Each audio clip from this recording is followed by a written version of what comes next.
Es Nochebuena, pero no faltamos a nuestra cita en el territorio negro. Aquí está Manu Marlasca. Buenas tardes, Manu. ¿Qué tal? Muy buenas tardes, de guardia. Sí, tú vamos de guardia como nosotros. Es lo que tiene, ¿no? El crimen no descansa. Ay, qué bonita, me encanta esta frase. El crimen no descansa y hay que estar al pie del cañón, evidentemente. Y Luis Rendueles, que aunque se ha ido un poquito más lejos, pero él controla la cornisa cantábrica. ¿Qué tal, Luis? ¿Cómo estás? La lucha contra el colesterol, bien. Bueno, sí, hoy también es una noche de colesteroles varios, sí, no está mal. Que supongo que os están cocinando porque estáis vosotros en la radio, alguien tendrá que hacerlo por vosotros, ¿no? Apreciación sí, incorrecta. La respuesta sí, en mi caso sí, la respuesta sí. En mi caso me voy a ahorrar la respuesta. Sí, vaya. No podemos investigar nada más. Bueno, está bien. Hoy es un día para disfrutar de algunas cosas, de algunas personas, también esta tarde, esta noche. Pero, como decía Manu, el crimen no descansa y es una noche de bastante riesgo, según las estadísticas. De hecho, creo que los policías, al menos nos lo habéis contado, que a nivel de seguridad los policías hablan de noche de cuñados. Sí. Que parece una tomadura de pelo, pero es así. Sí, es así, porque esta noche hay algunos momentos de riesgo, sobre todo entre las 7 y las 8 y a partir de las 11 de la noche hay momentos de riesgo para los policías que hacen guardia en todas las ciudades de España, claro. Uh-huh. Cuando hablan de noche de cuñados no hablan de los cuñados que ustedes están imaginando, no, ni de esos riesgos de las comidas familiares, sino pues problemas de seguridad de todo tipo. Hay que contar que hay muchos policías que están de guardia esta noche, igual que periodistas. Así que hay que hacer un recuerdo para ellos, porque tiene que ser duro pasar la Nochebuena. Bueno, después les queda la Navidad, al menos se deben repartir, ¿no?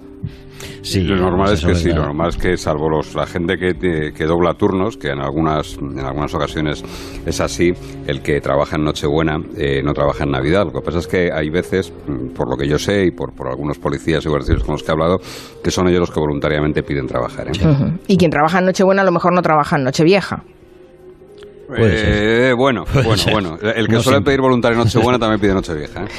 Bueno, está bien que recordemos a la gente que tiene que estar trabajando mientras el resto de la gente está disfrutando en su casa de una celebración familiar tan importante como la Nochebuena. Aprovechando la Nochebuena y en el territorio negro, hoy vamos a hacer un poco de memoria porque nos van a recordar Manu Marlasca y Luis Rendueles el atraco, dicen que más osado y más perfecto en la historia reciente criminal española. Se trata de un butrón. El robo al Banco Popular de Yecla, en Murcia, que fue en la Nochebuena de 1998, hace 21 años, y no se ha recuperado el botín, decís. Prácticamente nada.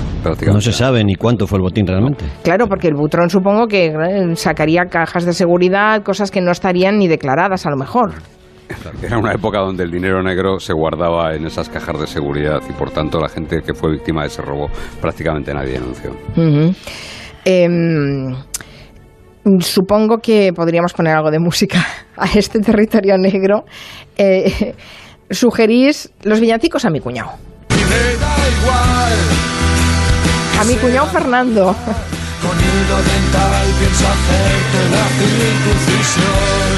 Un guiño a esa noche de los cuñados que decís que tienen acuñada la policía para hablar de una noche como la del 24 de diciembre, en la que hay gente que está haciendo el bien, pero gente que está haciendo el mal. Sí, el cuñado hoy es compañero de riesgo, casi mítico en alguna o maldito en alguna cena. Y los policías veteranos nos cuentan que hay muchos problemas, un aumento de incidencias y de violencia entre compañeros de mesa, ¿no? Por eso ellos la han bautizado como las noches de los cuñados. También nos entre compañeros de mesa, entre compañeros de mesa, ¿quieres decir que llaman a la policía porque hay conflictos familiares en las casas? Claro que sí. Ah, sí, a ese nivel se puede llegar. Hombre, no tengas duda, hoy es una noche bastante complicada y te decía, a partir de entre 7 y 8 de la tarde, no sé por qué, supongo que es cuando llegan los cuñados, y entre 11 y 11 y media, a partir de 11 y media. Suben las estadísticas de incidencias y de intervenciones policiales, no solo por cuñados, también hay incluso incendios.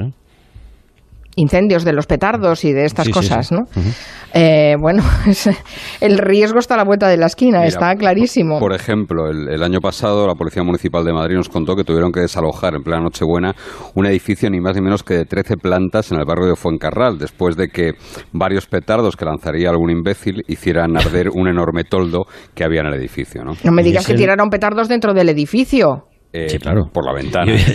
Hoy es el día, además, de que más riesgo hay de sufrir un infarto. Esto es un estudio hecho en Suecia, que recogió la revista British Medical Journal, con datos de 15 años seguidos y más de 280.000 ataques cardíacos. Y ellos dicen que en Nochebuena hay hasta un 37% más de posibilidades de sufrir un ataque al corazón. Y otro estudio, la Universidad de Duke, en Estados Unidos, dice que los 3 peores días del año para el corazón son el 25, el 26 de diciembre y el 1 de enero. Así que, ante todo, mucha calma. Bueno, todos son buenas noticias, las que traes al territorio negro. Bueno, uno pensando. Navideño. Somos quienes somos. ¿Para qué nos habéis llamado? Oye, esto es sois el Grinch, por favor. Claro. ¿Qué espíritu es ese? Bueno, en fin, deseemos que la Nochebuena sea buena para todos los que nos escuchan y para los que no nos escuchan también, obviamente. Es el plan ideal para hacer un atraco, decíais, teniendo en cuenta que hubo tan famosísimo de Yecla. No lo había pensado, claro, en Nochebuena todo el mundo está en su casa y los cacos están por ahí, claro. Bueno, los puentes se aprovechan bastante para... También para los puentes. Sí, varios puentes han sido las fechas elegidas por malos para hacer grandes robos, ¿no? Porque las entidades bancarias están vacías 2, 3 o 4 días y tienen tiempo para trabajar, sobre todo cuando se trabaja como en este caso. Pero es cierto que el atraco al Banco Popular de Yecla, en la provincia de Murcia, esa Nochebuena de 1998, seguramente sea el rififí más legendario de la historia criminal española. Uh-huh. No se sabe aún la cantidad que se llevaron los ladrones y posiblemente, como decíamos al principio, jamás se sabrá, ¿no? Todo empieza casi a la misma hora que en la Basílica de la Purísima de Yecla se celebraba la Misa del Gallo de aquí en 1998. Varios coches llegaron al centro de la ciudad y aparcaron. Son la banda de Casper, los conocidos como el Dream Team de la delincuencia española, el crimen español, y van a entrar al banco y van a entrar con una llave normal y corriente por una puerta lateral del establecimiento. Ah, pues entonces no eres un butrón. Yo pensaba que habían hecho un agujero. Pues no, si van con la llave, pero por favor, perdona una cosa, ¿cómo es que tenían la llave del banco para entrar? Es que no, es alucinante. Pues 21 años después del robo nadie sabe cómo consiguieron la llave. El que era entonces comisario de policía ahí en Yecla, Francisco García Vélez, explicó al periódico de Yecla que él mismo le había preguntado luego a uno de los atracadores, a Ángel Suárez Flores, al conocido como Casper, en alusión al fantasma sin pelo de las películas infantiles. El comisario le había preguntado quién les había dado la copia de la llave de la puerta del banco y Ángel Suárez Flores le respondió: eso es secreto profesional. La policía comprobó que una copia de esa llave la usaban los trabajadores de la limpieza del banco, que luego la dejaban colocada en una zona determinada. Ellos pensaron que la banda de Casper pudo cogerla de allí, habían vigilado a los trabajadores y podían haber visto dónde dejaban la llave y haberla trincado allí. También se investigó, por ejemplo, si algún miembro de la banda pudo haber trabajado una temporada en la empresa que había fabricado la cerradura y de ahí sacó la copia. Lo cierto es que a día de hoy, 21 años después, no se sabe cómo obtuvieron esa llave para entrar al banco y llevarse, como diría Richard Gere en Pretty Woman, una cantidad indecente de dinero, que es lo único que sabemos. Como me gusta esa expresión, cantidad indecente de dinero. Claro, eso significa que deberían tener algún cómplice allí dentro, porque si no... De Casper creo que habéis hablado en algún territorio negro, sí, ¿no? Es bastante claro. Conocido este Casper. ¿Y por qué se elige ese banco en Yecla?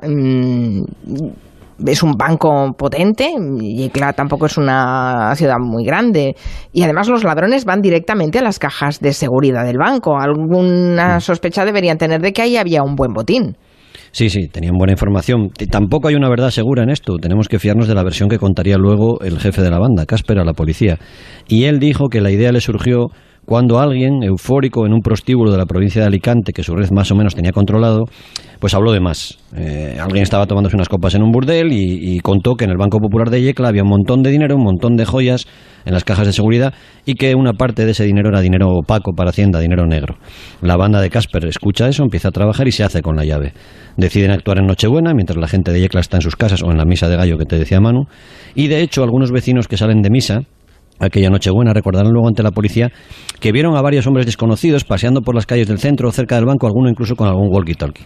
Con algún walkie-talkie, o sea que deberían estar en contacto para ver cómo se metían, como tal, controlando que no viniera nadie a molestarlos para hacer el robo, ¿no? Uh-huh. Eso es, y aparte en una furgoneta muy cerquita hay un experto atracador en electrónica que escucha las frecuencias de radio de la policía para ver si hay alguna alerta, algún aviso y deben salir pitando de allí, ¿no? Todos pasan desapercibidos aquella Nochebuena, nadie se entera realmente de quiénes son esa gente, logran desactivar las alarmas y quienes han entrado con la llave cruzan y abren la salida de emergencia.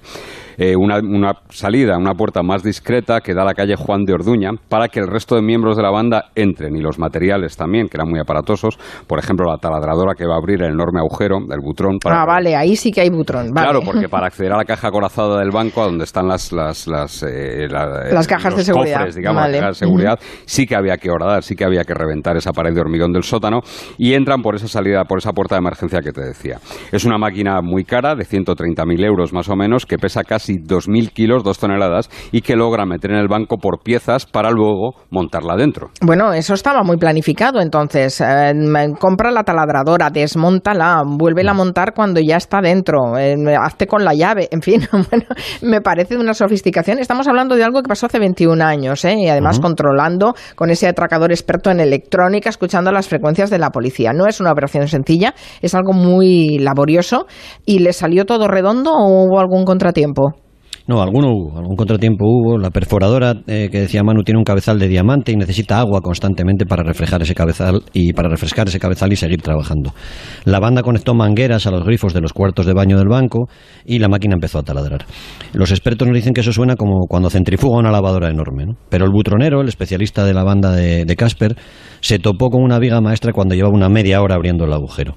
Detecta que está chocando con un pilar del edificio y que no puede seguir. Entonces el agujero entonces era muy delgado y no había nadie que cupiera por ahí todavía. Así que la solución, evidentemente, era abrir un segundo boquete en la zona. Lo consiguen y el atracador más delgado, el más fino, entra por el agujero y empieza a reventar cajas de seguridad con una palanca, una pata de cabra, una pequeña palanqueta. Están trabajando y abriendo cajas hasta el amanecer. Casper contaría a la policía después que cuando habían reventado unas 30 cajas, salieron al exterior, comprobaron que nadie se había dado cuenta y volvieron a seguir reventando cajas, volvieron a su trabajo. El día de Navidad salen muy temprano del banco con su botín. Hay quien dice que fueron unas 89 cajas reventadas, otros hablan de 94 cajas. En el banco lo cierto es que había un total de 212 cajas llenas de dinero, de joyas y de documentos. Y buena parte de ese dinero y esas joyas y demás a lo mejor no estaban ni declaradas o sería dinero negro, con lo cual nadie las reclamó. Y no solo eso, que además el día de Navidad no abren los bancos, así que ese enorme atraco pasa absolutamente desapercibido hasta el 26 de diciembre del 98, que además era sábado. Sí, era sábado, pero entonces los bancos, o al menos el Banco Popular, abría los sábados por la mañana. Así es verdad, abrían por la mañana, sí. Los empleados que llegan ese sábado temprano a abrir el Banco Popular ven desde fuera que hay unos cables eléctricos que van saliendo y entran hacia la cámara acorazada. Y un interventor del banco y un cajero que trabajaba allí entonces, se llamaba Francisco Castaño, siguen esos cables por el edificio y ven lo que se han llevado y también el desastre que han dejado los atracadores. ¿El desastre por qué? Porque se dejaron muchas cosas después de vaciar esas casi 90 cajas de seguridad. Sí, lo cierto es que sí. No sabemos si fue por la prisa, porque estaban agotados ya de trabajar o por la propia euforia, ¿no? Quizás por las tres cosas juntas. El caso es que se llevaron mucho dinero en bolsas de viaje, billetes entonces de 10.000 pesetas, dejaron muchas cajas sin abrir y unos 9.000 euros en el suelo.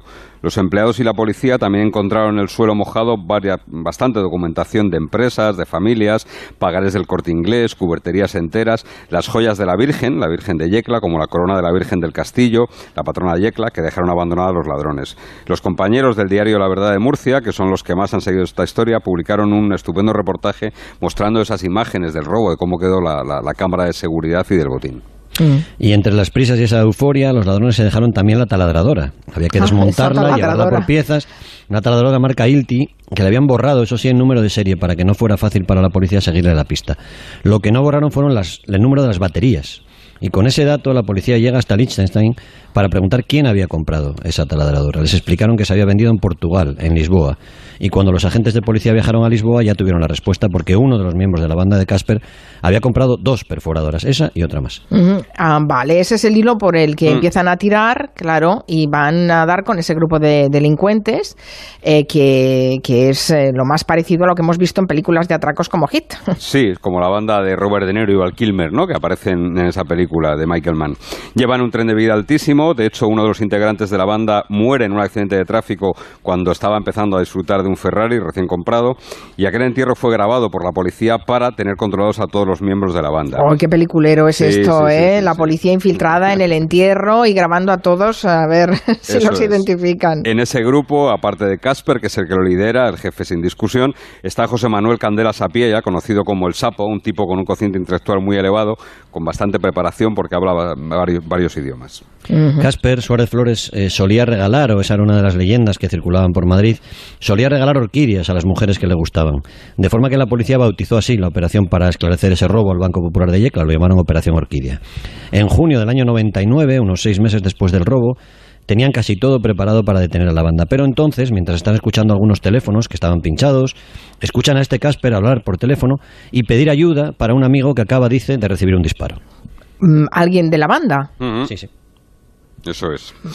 ¿Quién era este amigo? Era un tipo que acababa de disparar al abogado José Emilio Rodríguez Menéndez, ¿no? Oh, me acuerdo yo de esa noticia. Claro, el guardaespaldas del letrado había hecho fuego, había repelido la agresión y le había dado en el glúteo, ¿no? Obviamente este hombre no podía ir al hospital, así que Casper hace... No, claro, porque los hospitales tienen la obligación de notificar cualquier herida de bala. Claro, evidentemente, y ponerla en conocimiento del juzgado, ¿no? Así que Casper empieza a hacer gestiones y finalmente consigue que un veterinario de la zona oeste de Madrid atienda a su amigo y le saque la bala del glúteo.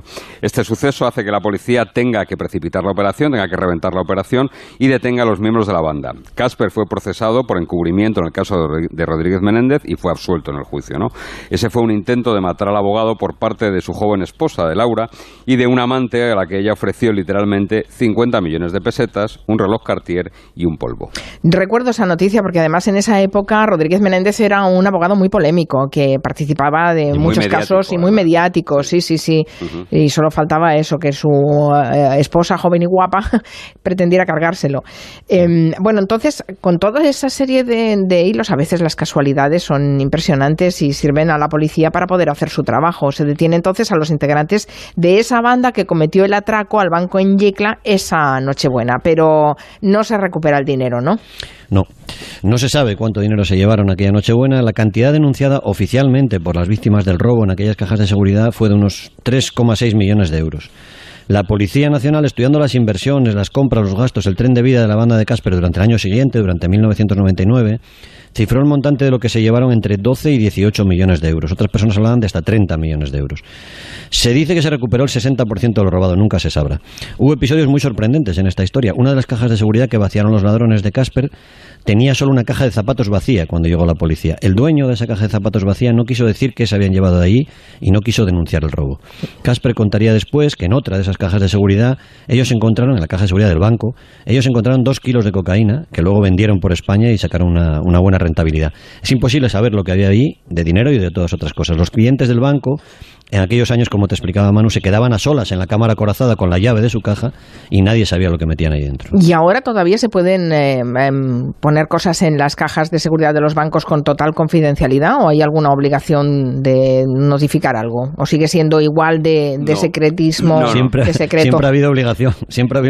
Bueno, pero... sí, ya, pero tú no vas a Hacienda y dices, tengo una caja de seguridad con Eso no lo haces, ¿no? No, lo que pasa es que ahora, por ejemplo, el dinero en metálico es imposible hacerlo aflorar sin levantar las sospechas porque antes los bancos no eran o tardaron mucho en ser lo que se llama sujetos de obligada comunicación. Es decir, cuando alguien llega a un banco con un fajo de billetes o intenta hacer una operación mayor de X dinero, el banco tiene la obligación de comunicar al servicio del SEBLAC, de prevención del blanqueo de capitales, esa operación. Y ahora eso ya es prácticamente imposible. Claro, aparte que tú puedes guardar todo el dinero que quieras en una caja de seguridad, pero luego ¿cómo lo haces aflorar? Es imposible. Claro, bueno... O debería serlo. Nos gusta pensar que es imposible, sí, vamos a dejarlo. Sí, y además esas grandes cantidades de dinero, ¿cómo las vas a aflorar? Como si pudieras ir cargando billetes y billetes. Tú no puedes ir a pagar un coche, por ejemplo. No, claro, ni un piso. Se supone que ni un piso tampoco, claro, pero bueno, ¿cuántos sabemos que han comprado con pisos con parte de negro, no? En fin, echa la ley, echa la trampa. Bueno, hubo juicio por este atraco en la audiencia de Murcia, fue en el 2003. ¿Qué tal fue el juicio? ¿Qué se llegó a saber? Pues fue ciertamente polémica, y lo fue la condena sobre todo, ¿no? A los atracadores y a los colaboradores de un total de 16 integrantes de la banda les cayeron algo más de 2 años de prisión solo por 2 delitos, por robo y asociación ilícita. En el año 2009, las víctimas del robo que habían denunciado comenzaron a recibir parte del dinero que les habían quitado. Uh-huh. Y mientras esperaban ese juicio, en libertad, Casper y los suyos creo que no perdieron el tiempo.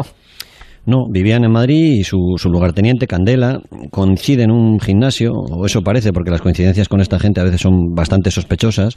Coincide en el gimnasio, uno de los gimnasios más caros y más famosos de Madrid, con un hombre que trabajaba casualmente como vigilante jurado de la casa de Esther Koplovich.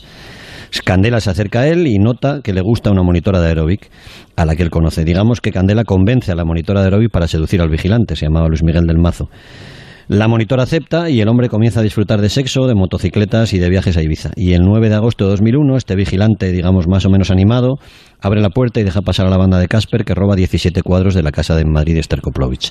Luego le atan como si lo hubieran atacado y le dejan ahí esperando a la policía. Ya, no dan puntadas sin hilo esta gente, ¿eh? Se van a buscar al vigilante de la casa de Madrid de Esther Koplovich. Bueno, tampoco fueron condenados a mucha pena por el robo de esos cuadros que fueron recuperados por la policía. No, ni siquiera hubo juicio. Llegaron a un pacto de conformidad, 1 año de cárcel por el robo, que fue una vez más sin ninguna violencia, claro. Y cuando no hay intimidación ni hay violencia, pues las penas son muy leves. Los cuadros en este caso no habían sufrido daños, por lo que las penas evidentemente no podían ser muy elevadas. Vale, la justicia no dio penas elevadas, pero debajo y detrás de ese mundo de atracos, de mujeres, de Ferraris, de fiestas en Ibiza, había violencia y eso ha terminado por pasar factura a la banda.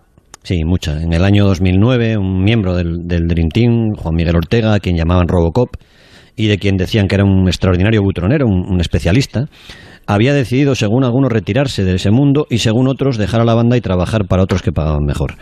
Vivía en Jerez cuando le visitó un hombre del grupo de Casper, estaban juntos, sonó un disparo y cuando llegaron los vecinos vieron a Ortega muerto.